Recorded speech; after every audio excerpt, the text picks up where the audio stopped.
पुरुषोत्तम मास कथा 13वां अध्याय। ऋषि कहने लगे कि हे सूत जी, राजा धृतधनवा को पुरुषोत्तम के सेवन से राज्य, पुत्र, पौत्र तथा पवित्रता स्त्री कैसे मिली और योगियों को अति दुर्लभ भगवान का लोक कैसे प्राप्त हुआ। इसलिए आप विस्तार से इस इतिहास को कहिए। सूत जी कहने लगे, हे ऋषियों, आकाशगंगा की तरह पवित्र करने वाली सुंदर पुरानी त्रिधनवा की कथा मैं तुमसे कहता हूँ। हैदर देश का चित्रधनवा नाम से विख्यात राजा हुआ। उसका पुत्र महातेजस्वी, सब गुणों से युक्त, सत्य बोलने वाला, धार्मिक दृढ़धनवा नाम से विख्यात हुआ। वह दृढ़धनवा अंगों सहित चारों वेदों को पढ़कर विधि पूर्वक गुरु जी की पूजा कर दक्षिणा देकर पिता के नगर को गया। अपने नगर के रहने वालों को नेत्रों का आनंद उत्पन्न करते हुए उसने अपने पिता चित्रधनवा को प्रसन्न किया। अब राजा चित्रधनवा अपने मन में विचार करने लगे कि स्त्री, घर, पुत्र आदि छोड़कर मुझको भी वन में जाकर हरि का भजन करना चाहिए। ऐसा मन में विचार कर समर्थ राजा धृतधनवा को सब राजपाट सौंपकर विरक्त होकर पुनः ऋषि के आश्रम को चला गया।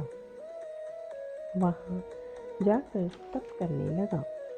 कितने ही काल तक तप करके चित्रधनवा हरि के धाम को चला गया। धृतधनवा ने जब अपने पिता की मृत्यु को सुना तब अपने पिता की औदैहिक क्रिया की, फिर नगर में राज्य करने लगा। राजा धृतधनवा की गुणसुंदरी नाम की स्त्री थी। उसके 4 पुत्र हुए और चारुमती नाम की एक कन्या पैदा हुई। उसके पुत्र चित्रवाक, चित्रवाह, मणिमान और चित्रकुंडल नागों से विख्यात हुए।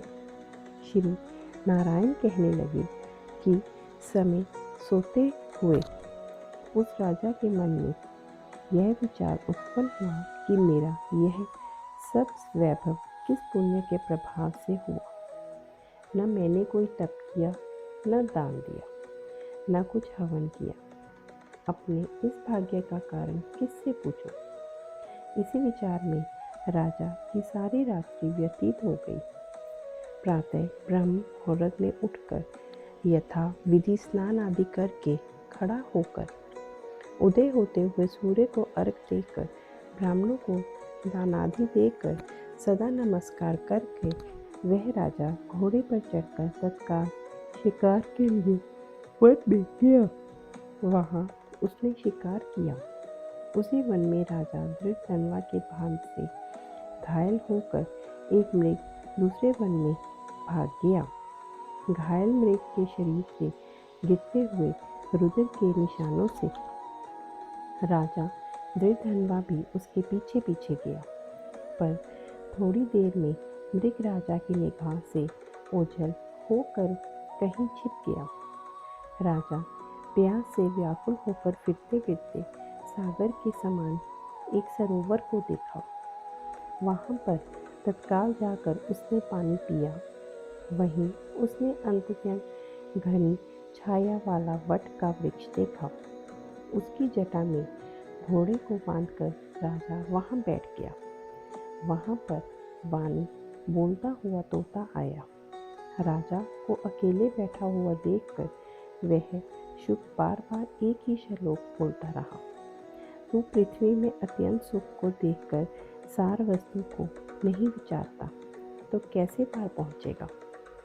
ऐसे उसके इन रहस्यों पूर्ण वचनों को सुनकर राजा को यही सोच हुआ कि बार बार यह शुक ऐसे वचन क्यों बोल रहा है।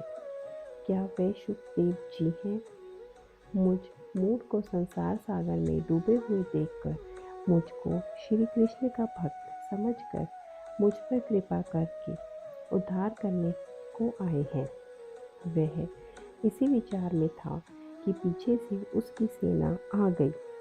वह तोता तो राजा को उपदेश देकर अंतर्धान हो गया और राजा अपने नगर में शुभ के वाक्यों को याद करता रहा।